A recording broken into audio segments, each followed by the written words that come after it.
G'day football fans and welcome to episode 5 of this Wolves career mode. We are today going to be up against West Ham United. I guess in real life they're a top 4 candidate, possibly not so much in this season. I won't give too much away though. Before we get to that game though, we do have 3 games to get through, so I will get to them now. First off, we were up against Leeds right near the first half that we had dominated, by the way. We took the lead there through Ruben Neves. You can see a good pass here from João Moutinho, finds the run. The defence had collapsed a bit with the runs forward from Raul Jimenez and whoever would have been on the left, whether it was Wang or Podence, I'm not sure. There you go, it's Wang. Then Raul Jimenez gets himself an assist, a nice little two-man game played between Pedro Neto and Raul Jimenez there, drawing in the defender and setting the man free. Meslier does get a touch, you can see it deflect there. He did get a touch for the first 2 actually. Unlucky for him maybe left a little bit alone by his defence. Who again, maybe pushing a bit far forward here, 75 minutes in, they were trying to press us high up the pitch and Raul Jimenez got himself a second goal. Some nice interplay once we had won the ball, 2 or 3 passes and then we were through.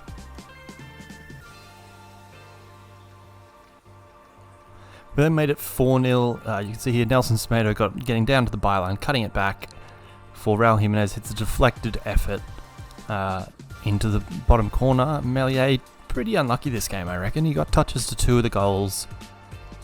Then that one's deflected, giving him absolutely no chance. Scoreline probably doesn't reflect how well Meslier played, but defence was not great. We didn't get a clean sheet though, as you see here. Patrick Bamford getting one, same sort of issue we've had a couple of times where defence collapses over to one side and they're able to just do, whether it's a pass backwards and then forwards or just that one turn away from one of our players and then they can put someone through. Easy as that. So 4-1 it ended. Next we're up against Everton in an absolute thriller. You can see the highlights are a bit different here, as we see Ruben Neves hit an absolute screamer right into the top corner from outside the box. Possibly not his usual sort of technique. You see him sort of try and finesse that one or curl around it. 1-0 at that point. Then got even better not too long after. Trincao passing it over to Jimenez, who in the run from, I think it was Barkley, drew in the defence, leaving Nelson Semedo free on the right on the end of a counter-attack for 2-0. His first of the season, with possibly the most awkward finish though. Everton got back into the game here, as you see. Impudent little dink there from Gylfi Sigurdsson down to the back post, where DCL does what DCL does. Over the top of Nelson Semedo there, who stood no chance once the ball was lobbed up there. It then got even better for Everton. You see here Iwobi passing it across the box to Alan, who had got himself forward and equalises right towards the end of the match. A 2-goal lead blown. Might be able to understand I wasn't best pleased at this point, especially when Roman Saiss tried to kick another ball that was about a metre higher than the actual ball. Then right at the death, 92nd minute, you see Daniel Podence cut inside, unleash a shot into the far corner. No, wait. Not quite. What happened there? Ross Barkley's wheeling away against his old side.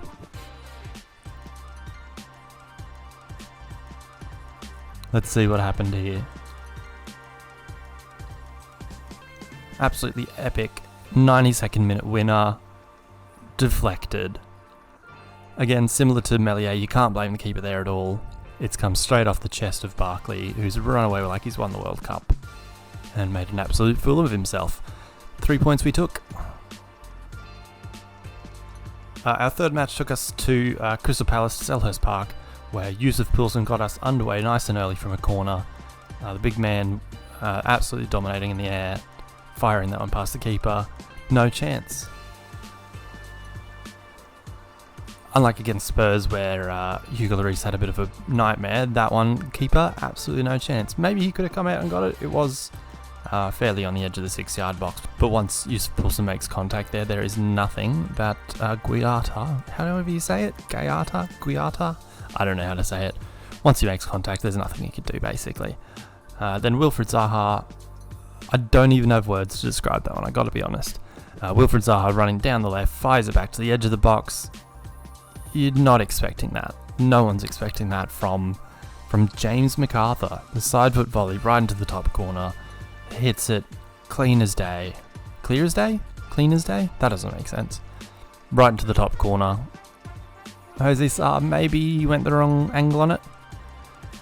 Before, it's not even Tyreek Mitchell, it's someone other than Tyreek Mitchell, but it's a Crystal Palace left back making an absolute meal of that one and absolutely stitching up Guiata again, however you say it, and the own goal counts to him. Anything else could have been done. Then straight from that kickoff, Tyler Roberts makes a nice run through there and fires it in the near post. Keeper would be absolutely furious with that one. But 3-1. At this point we are over the moon. We've demolished Leeds 4-1. We've beaten Everton 3-2 right at the death. We are on the up and up.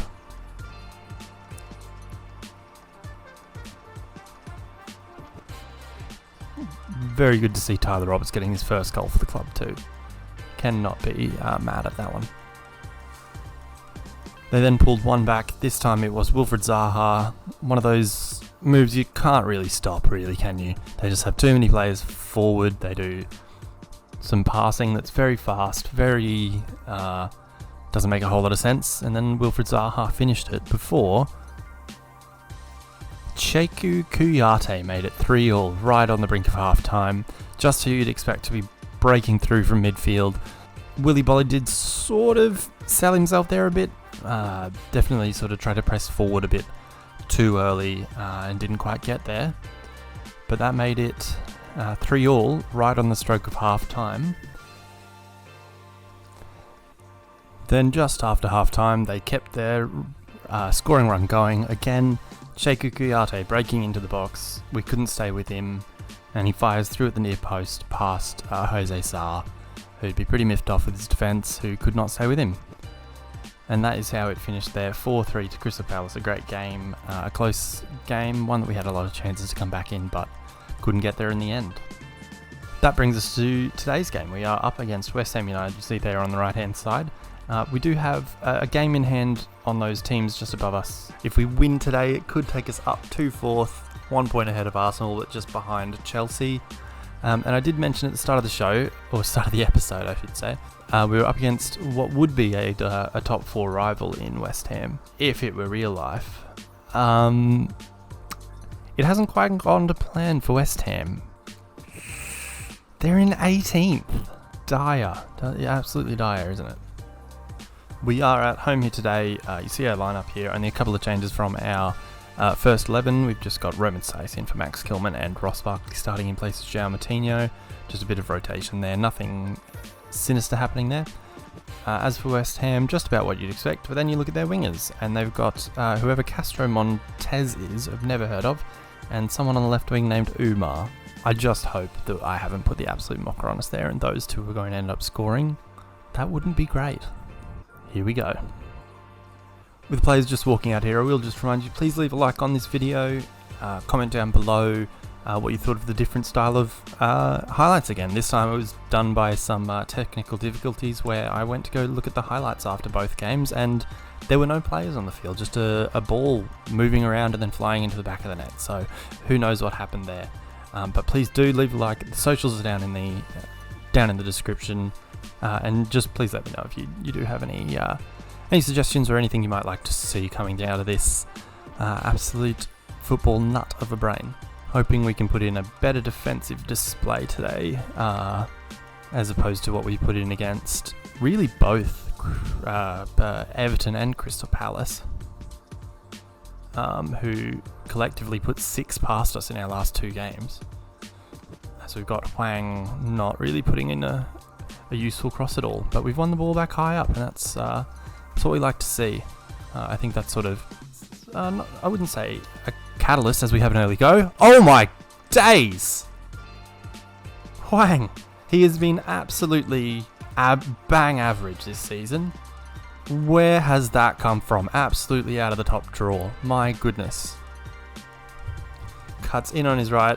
So much room and through the middle there. I guess it was probably Jimenez's run that has somehow drawn both centre-backs out of the way. Not really any curl on that one. Just pure power right in the top corner. In off the bar. For some reason it's Darren Randolph in goal who his old legs cannot get him anywhere near that one. And 1-0, 5 minutes in, Hwang's first goal of the Premier League season. We take those. I shouldn't talk about defending while they have the ball, I reckon. That might shore things up a bit. Because I feel like it's like some sort of a curse or something, maybe. I'm not sure. As Nelson Semedo's overlapping well here. That's not Jimenez in the box there, is it? But Jimenez has broken into the box. Oh, great save with the... How has Darren Randolph not pulled a hamstring with that save? As I was saying, hopefully we can just get a clean sheet here, or at least, you know, maybe keep him to... Ooh, as we hold out that attack for a corner. Hopefully just keep them to 1 or something minimal, hopefully, as we diffuse that corner situation there easily. I have noticed we do struggle a lot more when Willy Bolly plays in centre-back, so that might be something we look at in the summer. I mean, thankfully he's not playing today, so I'm not going to jinx this and say that we're going to be good here, but I guess it could be worse than whatever it is that ends up happening, as Antonio's bringing it forward here. Well marshalled at first there by Roman Sace. Oh, as they've had a good effort there. The back heel to, I think it was Declan Rice, as we've just about played into them in the middle there. I was sort of starting to look at some targets for transfers. Obviously, one idea is João Moutinho, who obviously being 35, as you see, he's not playing today. He can't play every week. Oh, as Hwang's breaking into the box here, we'll fire it across. Oh, past Pedro Neto, who cannot get there. Just stick a boot out. Pedro. Yeah, one thought is João Moutinho. I'll be looking at a few options. John McGinn was one. I did also look at just some sort of classic Football Manager wonder kids like, I don't know how to say his name. He's playing in Holland though. It's like Adam Holzek? I'm not sure how to say it. That was one of the players I was looking at as West Ham are coming forward here with Declan Rice equalising. Again, one of those moments where 3 players got attracted to the ball.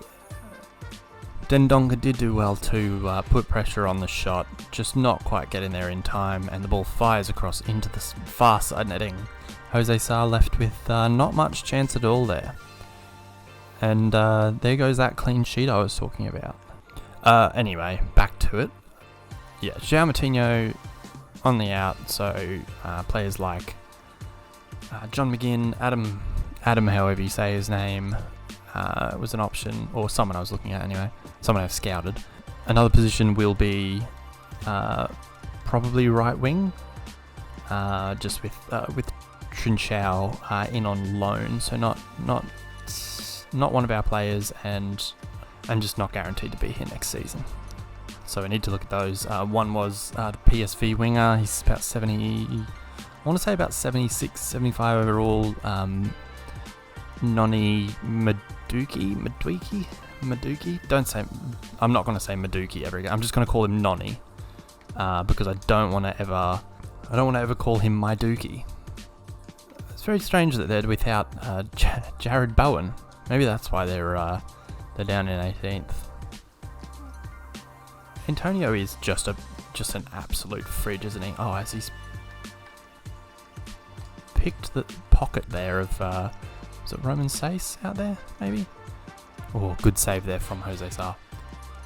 Another position I was thinking about was centre-back in place of Willy Bolly, who has Jose Sa is forced to make another save. Holds on well though. But he's given it away.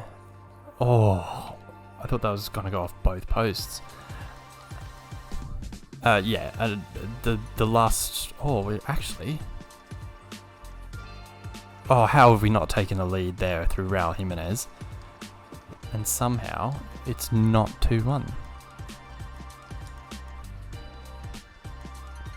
Oh, but it might be here. Huang again. Oh, the save by Darren Randolph. Now that I've said something rude about Darren Randolph, he's going to have an absolute blinder, isn't he? That's just the way of the world.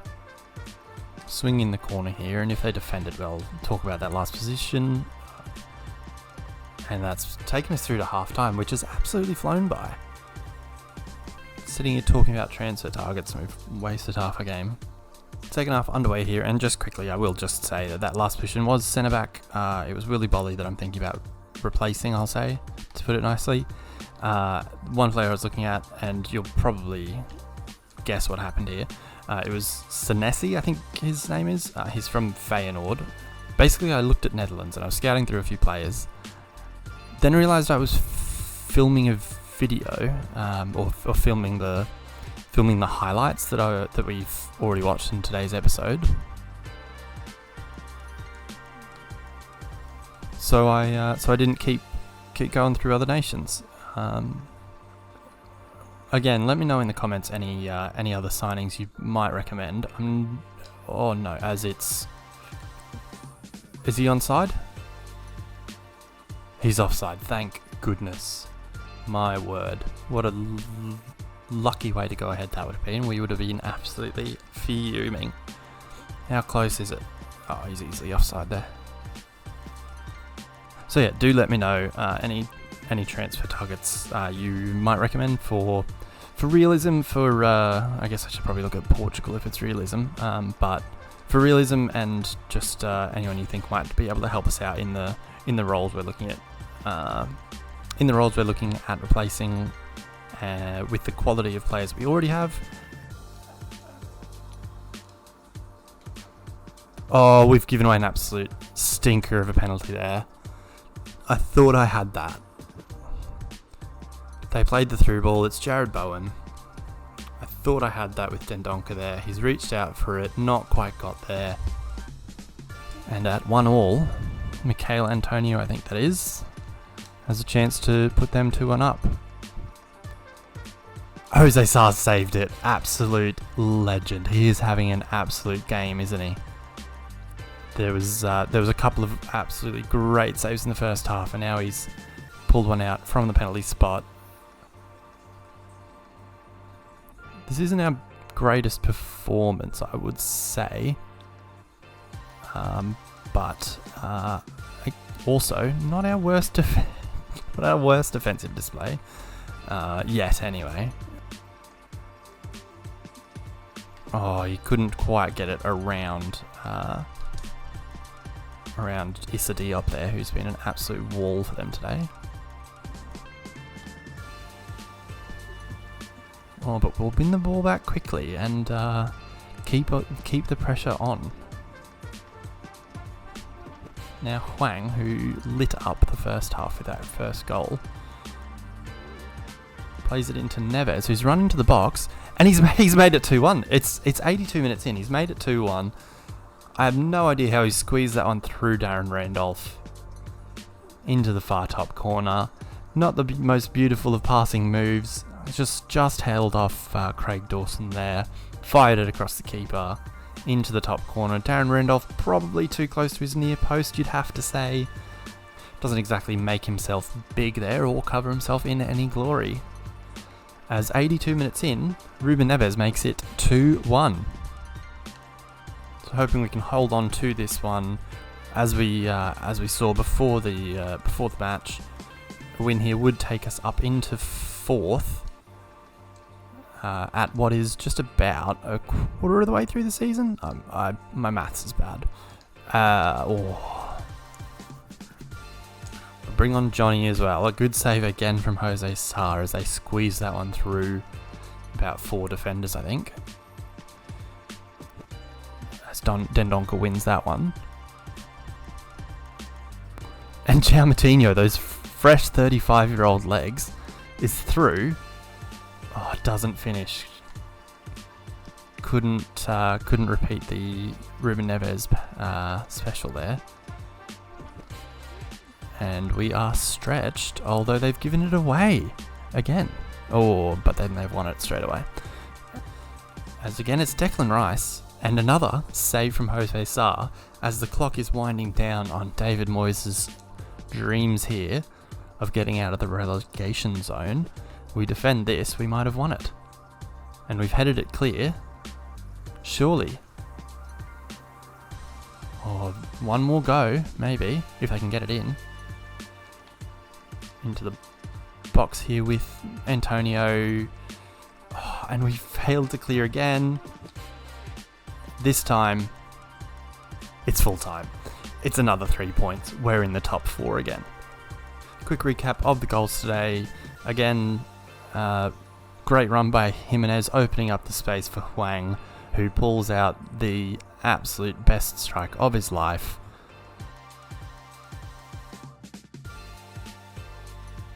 Three touches, puts it out of his feet, pops it in the top corner for 1-0 early on.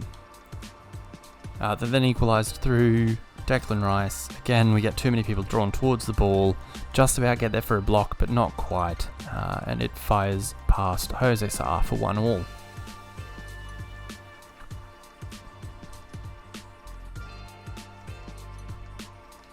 Unfortunately, the penalty save isn't part of the highlights, but we do have our winner, Ruben Neves, breaking through midfield, skirts his way past Craig Dawson, fires it between Darren Randolph's left hand and Craig Dawson's left foot, and we walk away with 3 more points in our bag. Thank you very much again for watching today, as we've cemented our spot in the top 4 for now. You see there, a goal difference of 5. We've got ourselves the most goals in the league there with 29. Absolutely banging them in with lots of high scoring games, which you absolutely love to see. Next time around, we'll have the highlights of us against Norwich, as you see there. Then we'll be hosting Burnley. You'll see the highlights of that one. You'll see the highlights of us hosting Liverpool. I understand that they're a great side. They're up in second, but they're also our last match of the season. So I think it sort of makes that bit more special to see the last game of the year up against such a great side rather than seeing a mid-December fixture, especially when you consider our very next match is against Manchester City. So that's what we'll be coming back for. They're not having the best of seasons. They're down in 8th at this point, but they are the champions. They are up top in real life. They are the best of the best at this point, and we will see how we go. So please remember to do leave a like, subscribe if you like this sort of content. If you want to see where the season takes us, leave a comment on what you thought of today's video, what you thought of those transfer dealings I was suggesting earlier, or anyone else you might suggest there. Also down in the description there's the socials, there's the Instagram, there's the Twitter. There's plenty going on both of those ones there. And until next time, when we go again against the best of the best, peace.